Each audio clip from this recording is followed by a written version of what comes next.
Welcome to the Nickels and Dimes Finding Financial Freedom podcast. I'm your host, Natalie Kime, and I look forward each and every week to bringing you amazing content that will provide you with a financial education, will support you on your financial journey, and most importantly, help you to find financial freedom. I hope you enjoy today's episode.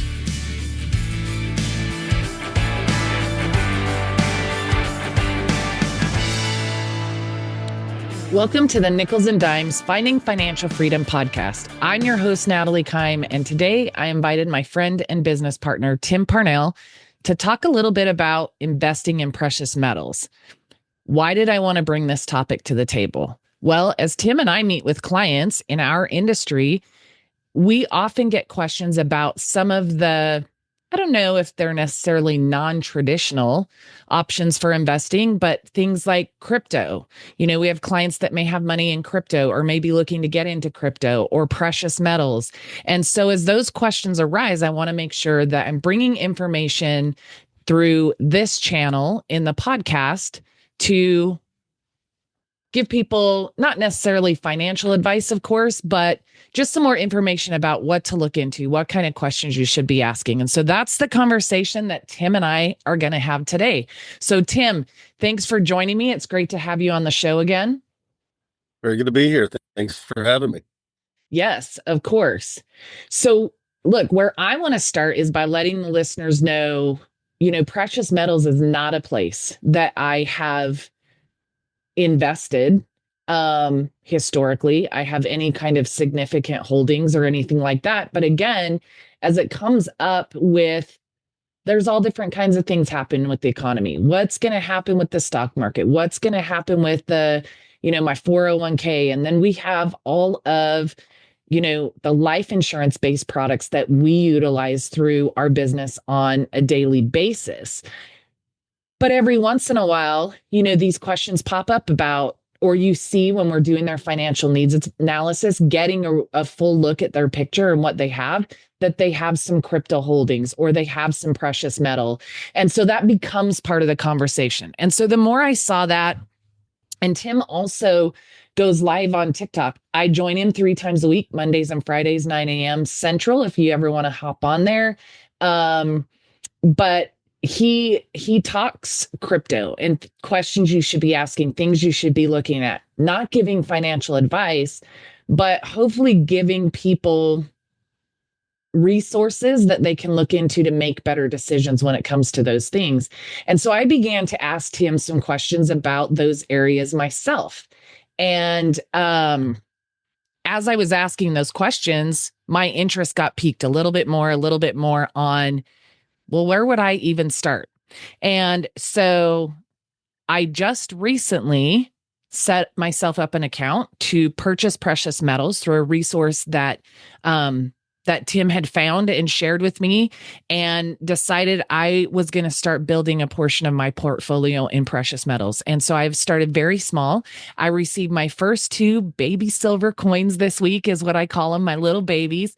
But I'm super excited about getting into that world and understanding. But there is a lot of information there. There's a lot of questions you should be asking when you get started there, when you're considering getting started there. So that's why I have Tim here. He's my resource that I'm learning a lot from.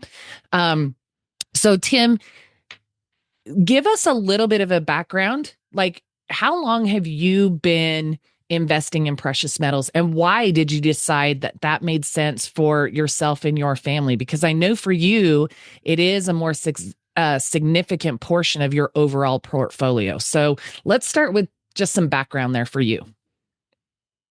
Yeah, absolutely. And so I will say this, I was raised like most Americans, and that is from a middle class, working class family that lived paycheck to paycheck. So anything that I learned about money, wealth, financial freedom did not come from my parents. Okay. If anything, they gave me an example of what not to do.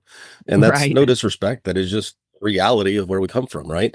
Yeah. And so there's things you can learn from any scenario. Now, so that meant, and this is why I say most Americans are in the same boat, which is what they need to know about money, they have to truly go out and learn by learning from someone like you on this podcast, or reading the books, or watching YouTubes on whatever topics that they want to learn about. But they have to actively seek the knowledge.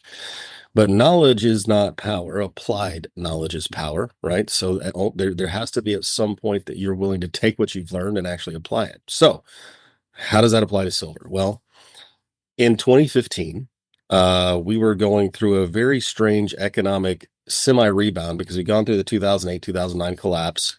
The banks were bailed out in 2010, and then there was kind of a rebound that was happening, but we were also in a interesting political environment. And if you don't believe that politics affects your wealth, then you're delusional, and that's okay. But we'll help set the record straight on that. But I was looking at the political state of things and going, this 2016 potential incoming candidate lady doesn't look good for the overall of financial future. So, and she was running against a guy that he had, big blonde hair, very comb over-ish. Anyway, big personality. Y'all might know who I'm talking about. Anyway, so I'm watching this whole thing going, okay, if this gal wins, and I believe that it's possible, not because she would do it authentically, but maybe in a roundabout kind of way, that's not a good look for our future. So here I'm looking at our 401k, and I'm going, this thing ain't gonna last. Like this is all going down. And so I started trying to figure out where am I going to go with this. So I started researching, and I came across precious metals, more specifically silver over gold. And I started doing research. I started listening to content providers, and it just kind of intrigued me. So I dug and dug, and then in my nature is to dig. Like I like digging for information. When I get, caught up on a thing, I don't let go. I want to know everything I can about it. So I came to a pretty solid conclusion that Americans are very well lied to about the true value of precious metals. Okay. And that the majority of Americans, especially the older population, basically see no value in holding precious metals at all, especially silver, because they're like, it's never moved. It's so, it's worthless relative to its price action and yada. They want to be in the stock market. And I mean, if that doesn't clue you in that there's a problem, because people would rather have their money in the stock market, which is fully and totally manipulated and highly volatile over the years, and relative to people's retirements versus being in more of a stable asset like precious metals, that's interesting to me. But then I also came to this conclusion. I'm like, wait a minute. At 2015, like in 2011, silver had spiked up in response to the collapse that we had seen, and spiked Right. up to about $5 an ounce. And then it was just hammered back down by manipulation. And that's what it is. And the banks have been caught doing it more than once. The fines that they're hit with do not exceed what they're making by manipulating the value of the metal. And so they continue to do it. Right. If I'm like, I'm going to charge you $100 every time you make $1,000, and that's my fine I'm going to give you. Well, great. I'm going to make $900. Right. That's Yeah. kind of what's happening. And so they slam the value of silver back down. Why? Well, multiple reasons, in my opinion, right? So I'm going to say a lot. This is my opinion, based on what I've researched.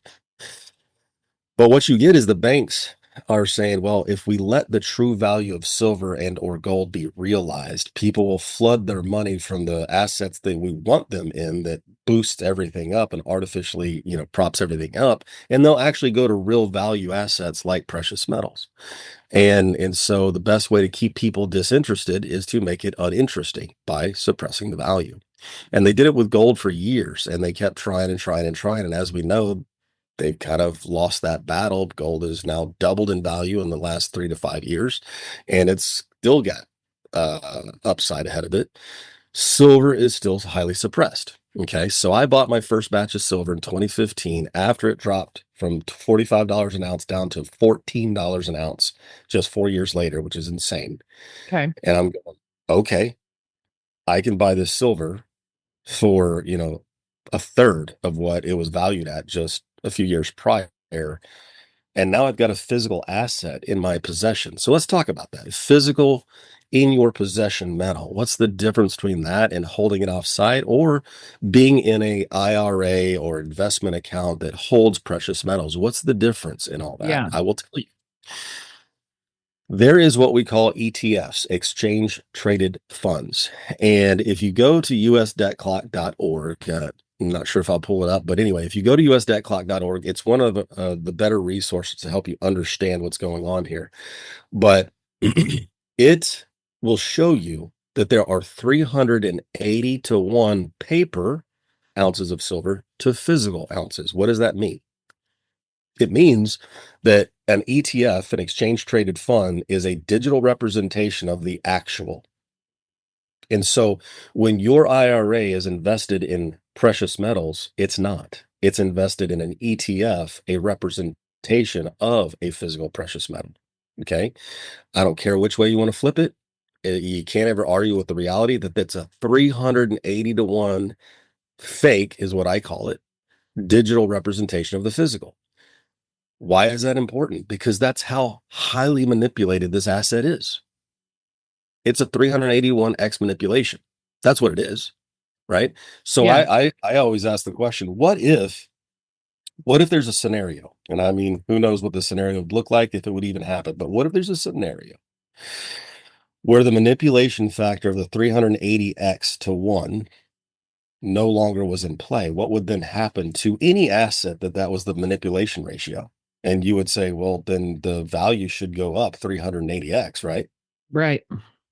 Well, if silver's $30 an ounce as of this recording, I don't know what 380 times 30 is, but I got to believe it's pretty dang high, right? Yeah. Is that possible for our future? I don't know. That also relies on the idea that the manipulations that are going on stop happening. I don't see that being the case, but I do see a scenario where it subsides greatly.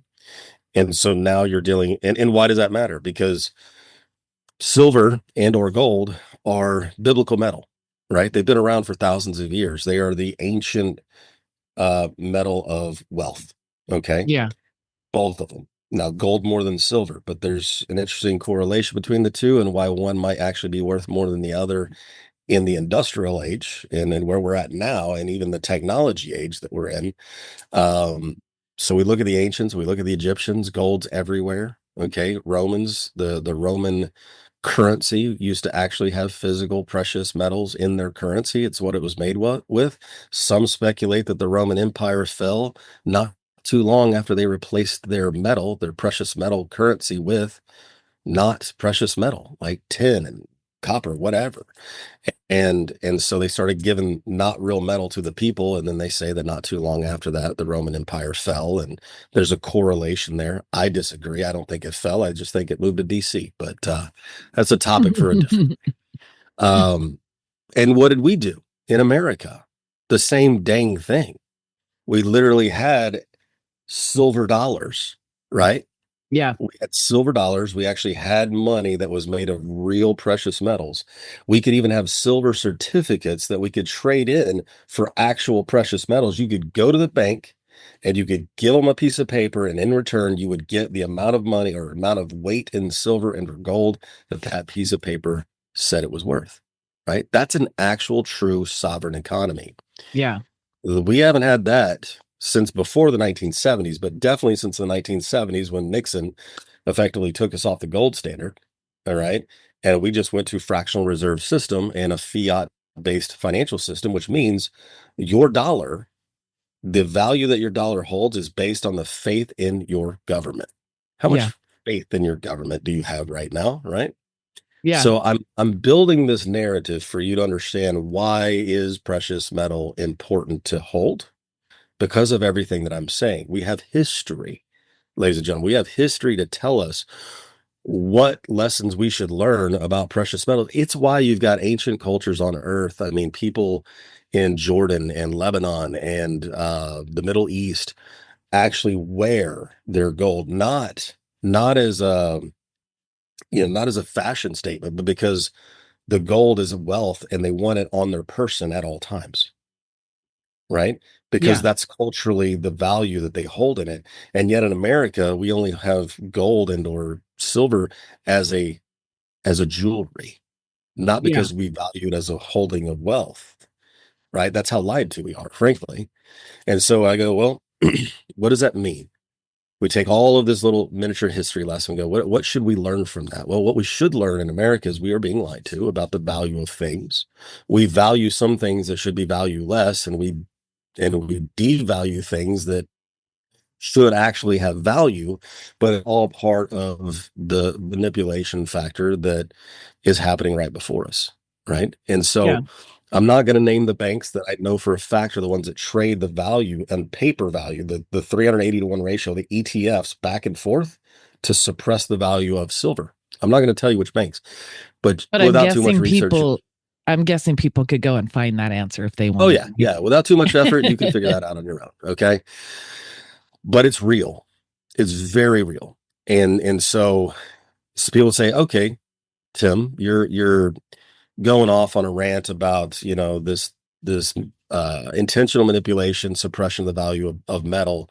So if I buy it, how do I guarantee that ever goes up? And the answer is I can't. I can't guarantee it.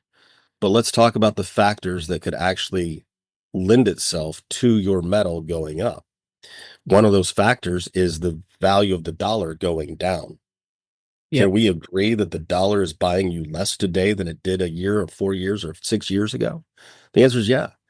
Is Yep. my understanding that the value of the US dollar has reduced by 96% since its inception as a debt currency, as a fiat dollar. Okay. Then that actually means, and if you actually go to usdebtclock.org, there's a section in there where it says the value of a silver, a piece of 1 ounce silver to US dollars since its inception, since we went off silver as a portion of money or as a standard money, should be 1,200 to 1. $1,200 to 1 ounce of silver is what the actual value of silver should be based on the devaluation of the dollar. Not because silver is worth more, but because the dollar is worth less relative to when they were attached to each other. And so I Yeah. go, well, that's an interesting stat, right? That is a Yeah. very interesting stat that makes me go, that doesn't even include the manipulation factor. That's just the dollar devaluation compared to silver. So you hear me keep talking about silver, silver, silver. Why? Because there used to be a historical ratio that was 10 to 1. 10 to 1 was 10 ounces of silver to 1 gold ounce. I could trade 10 to 1. That was the actual amount of silver coming out of the ground relative to gold. Okay. And so give me 1 second. Let me make sure I do this right. I've got can you hear my son playing piano in the background? I cannot. Okay, good. We'll just leave it alone. Um, so And he's playing. even if we can, I mean, there's nothing like some mood music, especially when we're talking Absolutely. about what a lot of people feel like the doom and gloom of money, right? So anyway, He's playing Moonlight Sonata if it helps I calm love the it. mood. I love it. Hey, Um, and real quick to say, I just want to re-reference when Tim's talking about looking at that US debt clock. It's literally usdebtclock.org. If you want to go look it up, it shows you a whole bunch of interesting numbers that you may or may not want to know. But that's where, oh, there we go. He's sharing his screen so you guys can see. But it's going to give you comparisons. It's going to show you the overall national debt. And if you count how fast that sucker's climbing, that's a little scary in and of itself. But it does show you all of these different kind of comparisons that Tim is referencing. So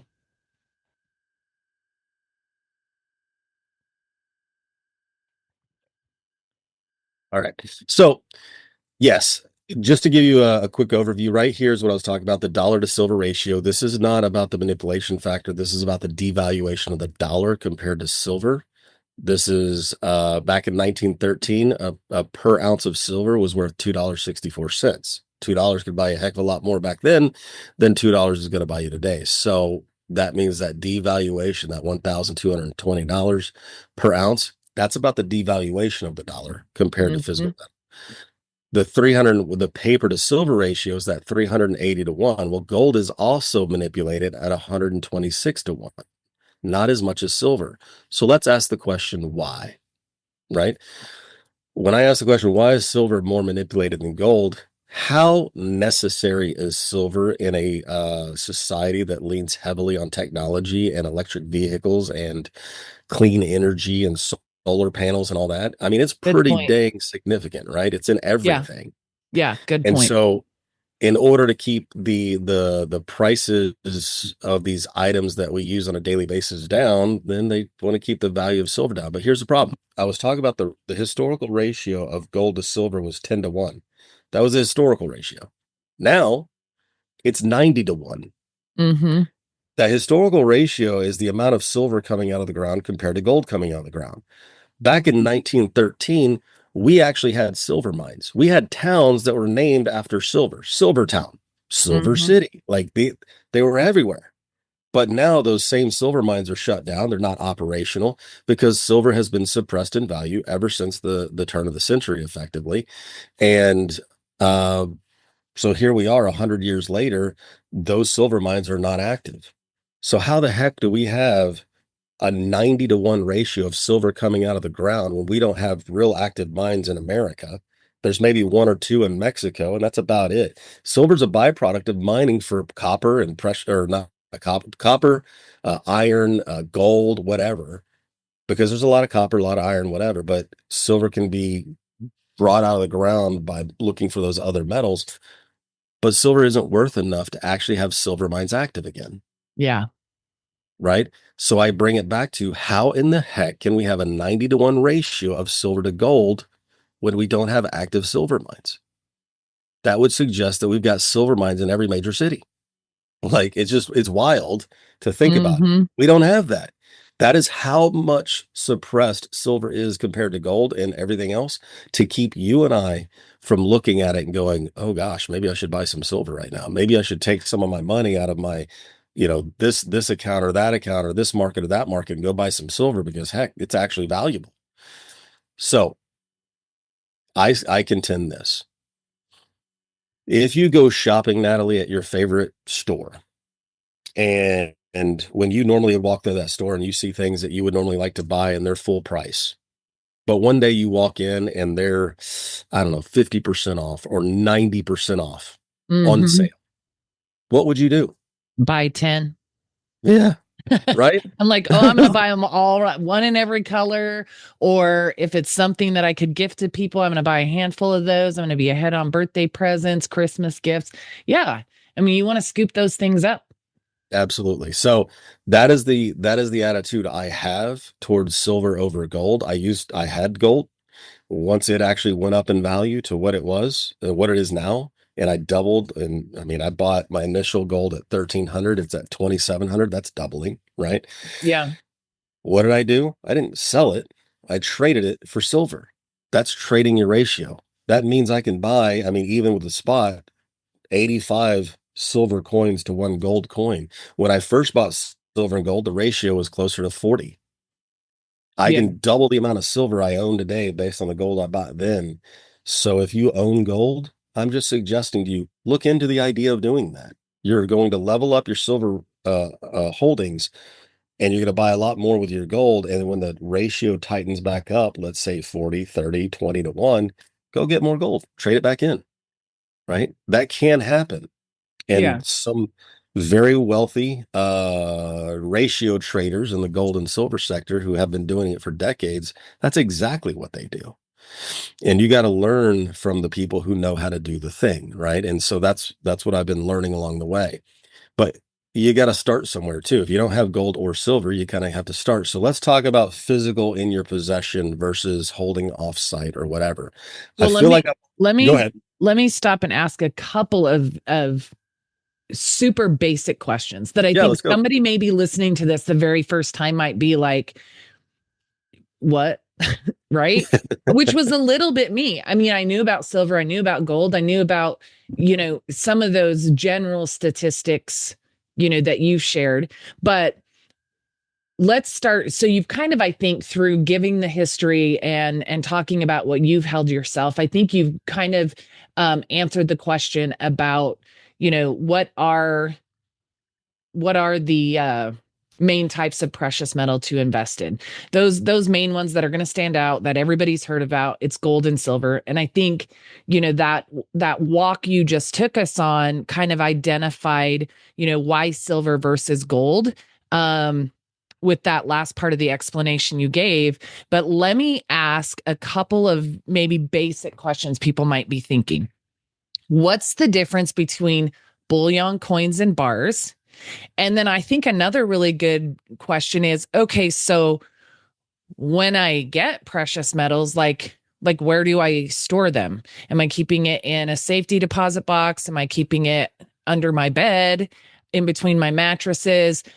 So kind of the difference, because when you go somewhere to look at purchasing it, you're going to see that. You're going to see bullion, coins, and bars. So which one should I get and why? Is there really a difference? Is it about how much money I have to spend? And when I get it, how would I store it? Absolutely. So let's start with the first question: bullion, coins and bars over. So just bullion, what that means is it's basically just the metal. It's not minted by a national event like the United States or Canada or France, whatever. So bullion is just basically getting the metal. What I like to At this point, what I like to buy, I want to get as much silver for my money as possible. Okay. I used to Mm-hmm. be very big on buying silver eagles. The premiums on silver eagles have gone up quite a bit, which means you have a spot price, which is today, as of this video, $30. For a silver eagle, you might pay as much as $40. Okay. That's over 30% at spot, depending on how much you buy at a time. Okay. Um, that's a silver eagle. Now, if you buy the same weight in silver, but in a bullion bar or coin, okay, a silver round they call it, the same weight, 1 troy ounce, 0.999 fine silver is what they'll call it. You might pay, $3, $4 over spot. So you're going to save some money. You're going to be able to buy more for your money, silver, buying bullion, than you're going to buy a minted silver eagle. But Okay. why would you buy a minted coin over a bullion? I, Okay, it is. So here's some. I Let me was give you going to some answer theory. that. My Oh, guess you're is gonna answer? because Go. it looks like money? Like It from it's a transact perspective, like it's a coin. It looks like money. I'm not holding out like this lump of silver saying like it does that make sense, my question? you're so close to being over the target. It's actually more on point than you're thinking. It's Okay. because it is money. Okay. All right. Why does that matter? When we went off the gold standard in the 70s, our grandparents, my grandparents, could remember when the government said, "Hey, it's now illegal to own gold. Turn Really? your gold in." That happened. This freaking happened in America. They said we're going to go off the gold standard. And I don't even know if they told. I think it was like they made it illegal to own gold, or they went off the gold standard. One or the other happened before, so I'd have to do a little research to remind myself. But there was a simultaneous thing that happened. They basically said, "Hey, everybody, it's now you got to turn all your gold in." So I mean, literally, gold watches, rings, anything that was gold. Now, gold wasn't as prevalent as a jewelry as it once or it is now, but you couldn't hold gold, so everybody had to turn it in, and it was illegal. Right? But what wasn't illegal was to own currency. Now, not a lot of gold coins out there, but there still Mhm. is gold, silver eagles, Yeah. right? But you can't confiscate somebody's currency. So why is owning a silver eagle, a US minted dollar, more valuable than owning a bullion? Yeah. Because it's currency. You can't take somebody's currency. That's Got it? robbery. That's theft. Well, I But mean, you it see what was theft. It well, you're right. was anyway. They They literally they took people's gold and they gave them a trade-in value. I mean, it wasn't like they stole it. They said, "Hey, you bring us your gold and we're going to give you, the value of gold today."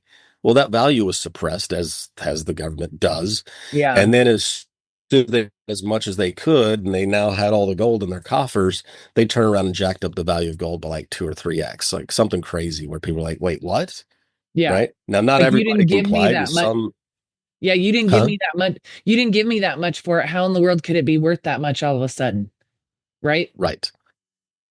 That was your Okay. first clue of manipulation. So this is why I contend I don't believe that we'll actually experience that again, where the government's going to say, we're going to make it illegal to own silver or gold or whatever, turn it all in. Like I don't like. I think history is wise to it, but I could be wrong. Maybe our grandkids will go through it. I don't know, but why a U.S. minted or a some other country and the country you reside in prefers its own minted currency, right?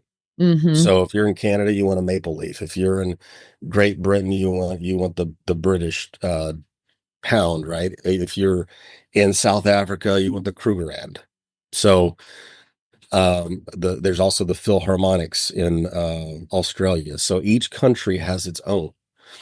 So in America, the more you want the American U.S. minted coin. And it's an Mm-hmm. action at the very end of the day, it'll never be worth less than $1 because it says $1 on it. But Yes. it's the actual original US dollar because it's a 1 ounce piece of silver. And And that so, and that's where, based on the value of silver now, in the future, whatever, even though it says $1 on it, the value, because it is whatever you said, 99.5% pure silver. yeah, 0.999 or something in that arena. Yeah. Yeah, a lot, a lot percentage. Yep. Then the value really is tied to that precious metal it contains. So it's minted into a coin that says it's worth $1. You could go exchange it at the store for $1 pack of gum, You, but you that'd could. be silly. But at Right. the end of the day, it's the value. It is minted into something that says it is this, but in reality, the metal inside of that gives it a value potentially well beyond that. 100%. Yes. Yeah, yeah. And so what makes it a US currency is that it's designated as such. It says it on there and it has a date of manufacturing, right? And it's 1990 or 2025 or whatever, just like your quarters and dimes and nickels all have dates, right? And so that's what separates it is it's a currency. So now I like silver eagles for that reason, but I'm going to be real. I ain't giving up my silver. I ain't doing it, Yeah. right? I mean, you got to think how criminal that whole scenario was, in my opinion. Like it just was. I mean, it was a hoodwinking of the people. And the good faithful followers of America went ahead and did what they were told, and they did it willfully, not knowing that a decade later they're like, wait a minute, something's off here. And so, but those of us paying attention would go, "Eh, I'm not going to give mine up, right?" Okay, And but how do they? that plays to the same topic we always talk about, right, Tim? Like, we're not given a financial education in school. Right. Have you ever stopped and asked the question why? I know you and I have.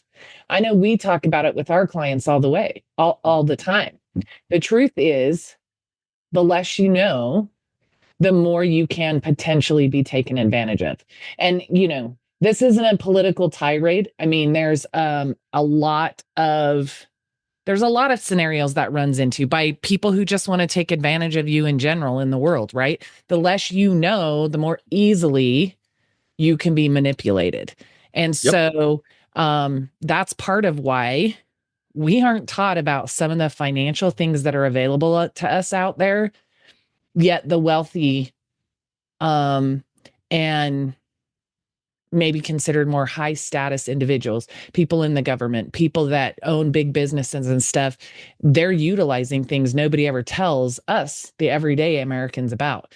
And that's why all of these components are important in general, but also important for me to bring to the table on the podcast, is because I don't want people just to learn from me when they sit down with me in general about what we don't know when it comes to finances. I want them to learn beyond that. And so when I realize that there are people who are interested in an area I'm not very familiar with, I go and find my expert like Tim who can share more of that information. So I just kind of wanted to dial back to that for anybody that's thinking, well, where is this going or why does that keep coming up? It's because it's the truth. It's the Mhm. truth, everybody out there, that we are only given the information that those that control that area of our lives or business or whatever want us to know. That's the truth of it. And so getting that education, being able to make better decisions for yourself financially and other areas of your life benefits you. And so that's the challenge to each of you is there's a whole lot of information we've already talked about. We're going to continue to talk about here today, but what we always want you to do is dig, go to some of the resources we'll share, get your own answers, question the things we're telling you, and make sure that you feel like, hey, I have the information to make an educated decision. So I kind of circled off there, but I felt like it was important to kind of pull in that aspect of what specifically we're talking about to what we tell people all the time. We're not given this information because there are the powers that be out there that don't want us to have it. They want us to stay dependent in different areas. So anyway, sorry about that. It felt like the right time to interject that, but carry on, my friend. Yeah, no, I think that's great. And I mean, that's just anchoring it back to what's the principle here. Yeah. And so the first question that you would ask to kind of start the second portion was bullion versus minted, US Hmm. minted, country minted metal. And I think we've addressed that. So the bullion is just, and this is my recommendation. If you're going to buy precious metal and you're not going to buy the US currency, the minted dollar, whether it's gold eagle or silver, doesn't matter. But if you're going to buy bullion, make sure it has the weight on there and make sure it has the purity. You want it to Mm, say 1 troy ounce and 0.999. Or if it's a half ounce, it needs to say a half ounce. Or if it's a gold eagle, but it's a 10th ounce, it needs to say 10th ounce, but still 0.99, right? And so these things matter. You can also go to a local coin dealer if you have some that you're not even sure about. So when my father had passed, I went through his coin collection and my grandfather's coin collection just to see what was there, because they believed that there was a lot of value there, and I had been in it long enough to go, it's not what you think it is. You know, there's intrinsic value, but there's not actual. But there was things I just didn't know, and so I took it to my local coin dealer, and he said, "Hey, what you've got here, this isn't bullion. I specialize in bullion. You want to go talk to this guy because he specialized in actual collectibles." So I went to that guy and he literally went through every coin and he tested and he gave me if there was something of actual value, he was like, this is one that you might want to hold on to. Here's why. And he just went through and combed through it. And he said, I'll give you this much for this. And I'll give you this much for that. And here's this. And you can hold on to this. And in the end, I said, well, why don't you just give me a trade for whatever the value is in dollars, just in more silver. And I'll take it back to my mom so she can still keep that and level up the value. And that was yeah. a year ago, and that money has gone, or that silver has gone up since, right? And so that's the bullion side. Now you can obviously get into gold, and the more parceled down, the more expensive, the more the premium you're going to pay. Okay. So people will ask me, well, what about, don't you know about pre 19 or 1964 and older, pre 1965, which means 90% silver, dimes, quarters, half dollars, dollars. Um, what are my thoughts on that? Well, here are my thoughts. I own a lot of it because in the event of a scenario that's, who knows if it's possible, where our financial system goes through a transition that we have to actually use real money, real silver to buy goods and services. Trying to shave off a piece of a 1 ounce coin doesn't make a lot of sense. But if I've Yeah. got a roll of dimes where 50 dimes are in there and each dime's worth, $10, $20 at that time, that could be a thing. That one dime could buy myself or my family food for a day in a scenario like that. Now, that's where we're getting to a little bit more prepper mentality, which I'm not against, but that's why I like silver dimes, silver quarters, because there's still silver content, but they're hard to replicate. So, a circulated dime is hard to replicate. Plus, you can get the little testers and you can, whatever, they can verify that it's real. And so it's based on the date, or it's based on if it's a Mercury dime that literally has the god Mercury on it. It looks completely different. You know that it's different, and it's a 90% silver dime. I like those. But you're not I talking about just the typical roll of dimes somebody could go to their bank and get, right? no. No, we're talking about 1964 and older. Had 90% silver content for dimes, nickels, quarters, and dollars. And but you're going to pay, I mean, at today's rate, you're going to pay about 125 bucks for a roll of dimes, Yeah. right? And so people go, what are you talking about? That's, that's almost $3 a dime. I'm like, yeah, but there's silver in there. But when you actually compare it to buying a 1 ounce of a pure silver coin, you're paying a lot more for those dimes for the silver content than you pay for the silver coin. But what you're actually paying for is the parceling down without having to shave off metal Yeah. from a silver coin. Does that make sense? Yeah. Yeah. So two Now, things come to mind there. One, they don't make things like they used to, including our mhm, money, right? And the other thing is, I can't help but look. So if you are watching this on the YouTube, you see the video. In Tim's background is the Grand Canyon. And all I could think is when you said that is, I don't remember the movie, but there's gold in them there hills. And I'm thinking there's silver in them there dimes. That's how my brain worked right in that moment. But just that correlation, what I'm hoping to do in this conversation is have people have those kind of things, not necessarily, a funny line from a movie, but have those little things pop into their mind about how this makes sense, because it just does. It's simple mathematics. And yes, that actual silver dime says it's worth 10 cents. But because of what it contains, its value is so much more than that. And that's the piece I want people to pick up. It's not just what you see on like, here's another one for you. Beauty's more than skin deep. Just because it said it's worth a dime, when it's made out of almost perfectly pure silver, it's worth so much more than that. And so that's the things that I want people to be thinking as they're hearing some of this, is in its simplest form, it is worth something because of what it's made out of. And so what Tim is talking about is before 1965, you said, mhm. dimes and quarters were made out of something, or more of something than they are made out of today. And so I certainly don't want anybody listening to this or run into the bank and buying 10 rolls of quarters and think they've like struck the mother lode.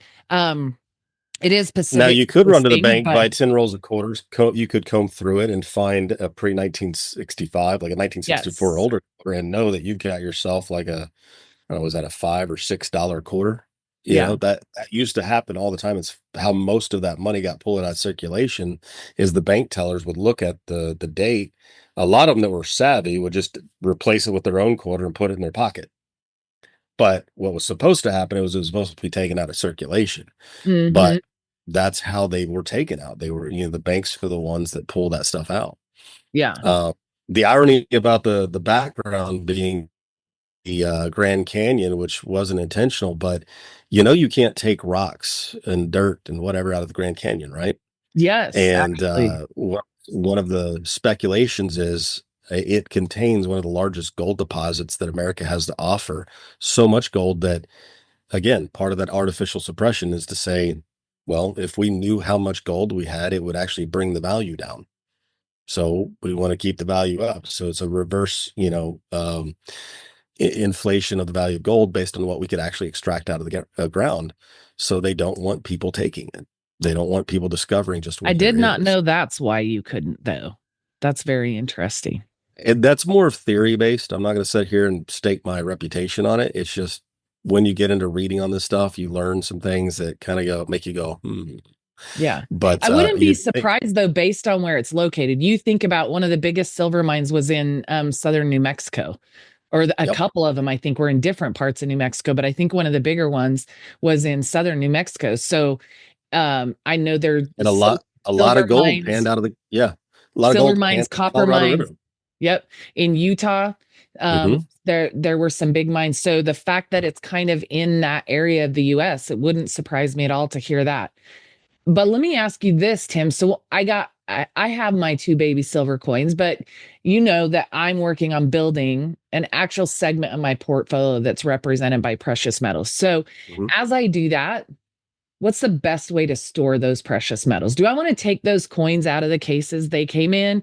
Do I want to just, stack them the way that they arrive Do I want to keep them in a safe at home, a safety deposit box, a shoe box? I mean, Yeah, what's the best? Is there a best way to store it and why? Let me put it yeah, that way. great question. So when it comes to gold, you can store a small fortune of gold in your pocket. It just doesn't take very much to, I mean, a shoebox of gold is $1 million. Got it? Yeah. And so again, because I'm very heavy on the silver side right now, because there's just so much more upside with silver than gold. That's my emphasis. And it's just I could buy more for my money, right? Mm-hmm. And so I can tell you, I personally, now there are people out there who are like, yeah, I don't want to hold my silver. I don't want to hold my physical metal. I'm like, why the heck wouldn't you? Or some are like, well, I should put it in a safe deposit box. And I say, why would you do that? If the banks fail, they close their doors. That means your silver's in the bank in the safe deposit box. Yeah. We've already got proof of that in history. That happened in the 1929 market crash. That happened. People couldn't get their safe deposit boxes because the banks closed their door to keep the run on the banks from happening. Yep. And so I go, you've got historical precedent to tell you exactly what will happen when it happens again. So the best thing you can do is hold in your physical possession. Some people say, yeah, but I mean, they have these like if I buy through my IRA, they tell me that it's stored in an offsite facility that's under guard and lock and key. And I'm like, let's play a scenario out where maybe, just maybe, we go through a very, very difficult financial time for even just a couple of months, and people want to make sure that they're feeding their families and whatever. The guards know what they're guarding, Mm-hmm. and they need to take care of their families. Where do you think they're going to go? Not trying to call them, they got to take care of their people, but Yep. they know what they're guarding, right? And if that is the difference of feeding their family or not, they're not going to guard your silver or gold. Yeah. They're going to go take care of their family, right? The Well, and best let me thing give an for me, example of that. go ahead. My last corporate job was for a company that distributes money. And I'm not going to go into a whole bunch of detail. Um, but I worked for a company that distributes money. And when you talk about the people that guarding that know what they're guarding, 100%. And also, while there are some phenomenal people in that line of work that I met at those facilities doing the work that I did, there are a lot of those who wouldn't bat an eye at going in and cleaning out whatever they're the guarding that belongs to you, regardless of Mhm. if they could get away with it, whether it was a situation of desperation or not. So I'm Right. just confirming what you're saying about just because they I say, appreciate that. just because you put it in a bank doesn't mean it's within the four walls of that bank where you take it. I promise you that. And yeah, so just to add a little more reality to what you were saying, Absolutely. if people don't realize they're everyday people and there are a lot of them filled with integrity that it would take, there might be nothing that could push some of them to do the wrong thing, but there's not a Mhm. lot it would take to push a lot of them to do the wrong thing, Mhm. especially in a situation where things were crumbling from a financial perspective. So, That's right. And so I just point that out to people to say, if you realize that $15,000 worth of silver by today's standard is 500 ounces, that's what we call a monster box. If you go to buy a monster box of silver eagles, it comes sealed in a green box. It's got straps that tell you which US minted all the coins in that box, and each roll of 20 coins is also sealed inside the box, and it comes and it's all insulated and it's very cool. But that's about a $15,000 purchase right now. mhm, Maybe a little more, but that it's a shoebox. It's just a big shoebox, size 11 foot shoebox is all it is. Okay, for 15 grand worth of silver. Now, the same shoebox would hold about $1 million worth of gold, right? So mhm. people get this idea in their head, like, I can't, I mean, if I had $10,000 worth of silver laying around, I don't like, how big is the safe gonna be? A shoebox. That's the answer. A freaking shoebox. So, I mean, I have had multiple shoe boxes in my home. So then the question is, well, did you have it in a safe? No, a safe is an obvious hard target. If somebody comes into your house, the first thing they're looking for is a safe. Yeah. If they're So, looking for significant valuables, they're looking for the right. safe. True. So back before we lived in an RV and we were full-time RVing all over the country, when we had our house, I would have multiple shoe boxes in nondescript locations, maybe in the laundry room, maybe in the guest room, up in the closet, maybe in upstairs in our closet and under the bed, in brown boxes that, and for multiple reasons. Well, if a thief is going to rob me and they find one box, great. They got to go find the others. And that's 250 pounds of something they got to roll out of the house. Right. Mm-hmm. But at the same time, if my house burnt down, if I got a kitchen fire, a garage fire, I still, maybe my silver melts in that fire, I could still take it and get it reconditioned and remelted into something else, I Yeah, suppose. you But still have I it. got another portion of my house, right? That everything's still fine in. So people get very weirded out by the idea of holding that much wealth inside of their own home. And I Yeah. say, that's the way it actually used to be historically. You have been conditioned to believe that that's not a good idea. That's wild to me. You've been Yeah. conditioned to believe hold your wealth at a third party. It's safer. You know, Yeah. just to relate, like the size you talk about, a shoebox of gold is $1 million. A shoebox of silver, maybe what, 15, somewhere between 15 and 20,000, let's say. In that previous employment that I mentioned before, I did have the opportunity to hold $1 million of $20 bills.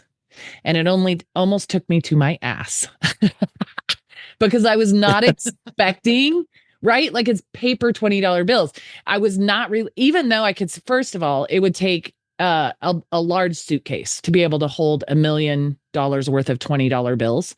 Um, for Mhm. one thing, but I was not expecting the actual weight of it. And so I have this big burly guy in the facility saying, "You want to hold it?" Hell yeah, I want to hold that. I want to be able to say I literally held $1 million in my hands at one time. Like that's a pretty cool thing. And so it was my first time visiting, whatever. So he hands it to me with no warning of the approximate weight of it. So here's me. If you can't see me unless you go watch this, but go watch this. Like this. Like you're handing me a baby, right? Just arms out here. He plunks that bale of $20 bills in my arm and literally about took me to the floor. It is very heavy. And I say that to relate two things. One, that value is not necessarily related to the size of the item. But number two, if $1 million in $20 bills almost took me to the floor, like relative to what you were saying, somebody trying to take your precious metals of your house, it is going to weigh a lot. So not only do you have it in a way, is it inconspicuous or conspicuous? Is it inconspicuous where somebody can't find it? It's not obvious I what think it it's is. inconspicuous. Yeah. All right. Right. So not only do you set it up so that it's not obvious what it is, but even if they were to figure it out, the sheer weight, depending on the amount you have, the sheer weight of that alone would make it very difficult for somebody to swiftly get in and out, let's say. Yep. Anyway. Yeah, no. And so kind of doubling down on that point, I mean, a shoebox full of either of those metals, 1 ounce coins is about 40 to 45 pounds. Okay. Now, Mm-hmm. when you pack 45 pounds into a shoebox, that becomes a very heavy thing to move. And so just consider that, right? And so most people, if we're being honest, they're not going to buy that much at a time, especially. They're going to buy a little bit here and a little bit there, and it's going to add up over time, or they might do like a monthly allocation and just start stacking it. But then the question becomes, and I think you'd ask this was, well, how much is the right amount? Mm-hmm. And my answer to that is it depends on you and your belief and understanding and what's going on in the economy and how well read in on that you are. And my answer for me, at one time, a third of our overall wealth was in precious metals, physical in the house. A third. The recommended, financial educator advisors, if you look it up on the internet, will tell you 5 to 10% of your overall wealth should be allocated to precious metals as a stable foundation of, just You can't count on it just going through the roof and being extra volatile. It's just good, stable wealth. It's going to be a good hedge against a devaluing dollar and whatever. What Right. I say, and this is just my opinion and not financial advice, but I say if you know that you're heading headlong into a financial uncertain territory where the stock market has only twice in history, as I understand it, done a 20% upside in 1 year, and that was followed by 2 subsequent years of some of the worst returns the stock market's ever done, which are negative. And that's happened twice in our history, and we just did it in 2024 for a third time. You've got all the indicators, ladies and gentlemen, out there to tell you what's coming. All of Yeah. them. Yeah. All right. I like precious metals not as my only hedge, but as a significant one. Because when I know that a dollar is going to fail, it fails because it's not backed by anything. What's the antithesis of not being backed by anything? Having the thing that used to back the dollar. Why are all the countries, the BRICS nations, and this is, I mean, I'm not going to go down a tangent on that, but the BRICS nations are literally forming alliances with nations to take on not America, but the Western financial system, the fiat dollar system that has been weaponized against them. So all they're doing is they're creating their own financial infrastructure to trade between each other, making sure that their currencies are backed by gold and silver and oil. Okay. One thing that we used to do once upon a time that made us a powerhouse nation, and we went away from it. Yeah. And so, because we went away from it, somebody else has taken the power back, and they're not trying to take out America; they're taking out the Western financial system. I personally believe that we won't. It's not that we'll join the BRICS nations; it's that we will be on par with them in the not terribly distant future, and that our currency will effectively be backed by these things. And I suppose and believe that it's possible that crypto plays a role in that. Precious metals plays a role in that. And I also believe that life insurance plays a role in that. Why? Because banks are buying life insurance at a rate that they have never bought. They're putting our money that we're trusting them with into life insurance assets to hedge against their own shenanigans, in my opinion. Yeah. And life insurance is a tier one asset. Gold is a tier one asset. So why is it that me personally, not financial advice, me personally, I was in a third of my wealth in precious metal, a third in crypto, and a third in life insurance. And that's just liquid.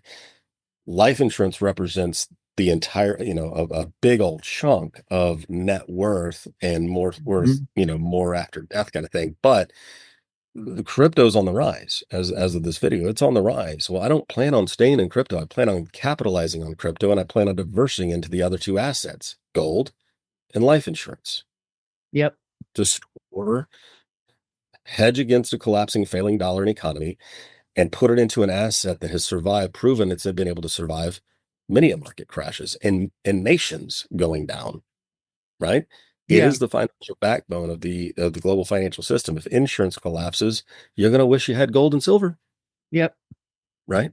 Yep. So I look at it and go, we're the your grandparents' strategy for allocation and diversification doesn't apply anymore. It doesn't apply anymore.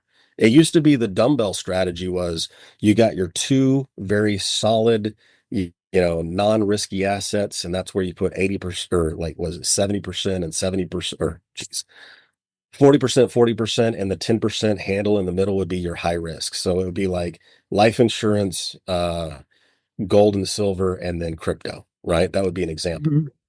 That would be the traditional way of the barbell strategy. For me, I go, that is a traditional way. When the economy was operating in a traditional sense, we are no Right. longer in a traditional economy, ladies and gentlemen. It is time to start truly thinking about where you're at. Is your wealth protected? Does it make sense for where you want to go? Are you going to be able to leave it to your family if that's something you choose to do? Will you freaking outlive it or not? And Yep. if you don't have a solid answer to these questions, that is what Natalie and I do. We answer that question. It just so happens that I personally educate people on the precious metal side too, if that's something that they want to learn more about. And that's why I'm here, is to help level up that knowledge. but it is going to be a significant part of your financial future, whether you know it or not, whether you agree with it or not, doesn't matter. It still will be, right? Yeah. So I'm going to let you, I think this is probably, you tell me a good wrap up point. It is the perfect wrap up point. And look, I had a list of questions kind of outlined to help guide the conversation, which I should know better than to think I need with Tim. But here's a reason that I do it. So that it's a resource that if there are listeners out there who are thinking, okay, I want to start dipping my toe in here, which is where I personally, Natalie Kime, am at, is starting to get into that area of the market and add a capsule portion of my wealth into precious metals. What questions should I be asking? You can reach out to me, go to the show notes. There's a link that says, tell Natalie. Let me know you'd like a copy of those questions. And then that way, whoever you're talking to, you have the ability to ask very specific questions and know which parts of today's conversation we're answering different kinds of questions that you should definitely, one, ask, and two, know the answers to. So, I mean, a perfect place to wrap up, Tim. The last thing I had on the list of questions was, should I consult with a financial professional before investing in precious metals? My professional opinion is you should consult with a financial professional before investing in any type of financial investment. And here is why. You need to work with somebody that fully understands your overall picture. What do you have in place today?